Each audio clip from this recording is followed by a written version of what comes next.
ও মা, আমি বলে 100টা পিঠে খাবো। ও মা, আমিও খাবো। আচ্ছা দাঁড়া দাঁড়া, আগে তো পিঠেটা তৈরি করে নি, তারপর তো খাবি। ও মা, আমাকে একটু দাও না, আমি একটু বানাই। এই তো নে। ও মা, দেখো না কি সুন্দর হয়েছে। ইয়া, সুন্দর, একদম বাজে হয়েছে। ওটা আবার পিঠে হলো নাকি? ও মা, আমাকে একটু দাও তো, ওকে একটু শিখিয়ে দিই। দেখিস, আমি এমন পিঠে বানাবো, তুই দেখলেই অজ্ঞান হয়ে যাবি।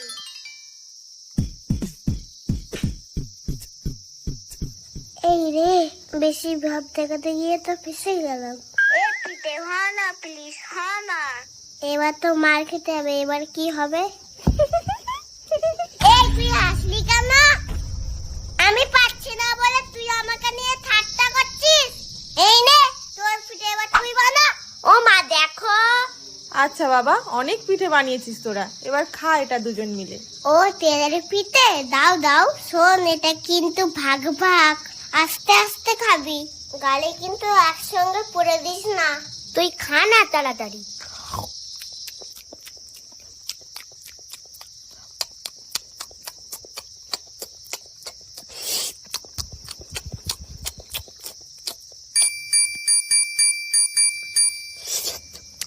দিদি তো সব খেয়ে নিল, এইটা আমি এবার খাবোই। এই তুই এটা নিলে কেন? ওটা আমার ছিল। ওখানে কি তোর নাম লেখা ছিল? ও মা, দিদি সব পিঠে খেয়ে নিয়েছে। ও মা, না বলো। Download ShareChat.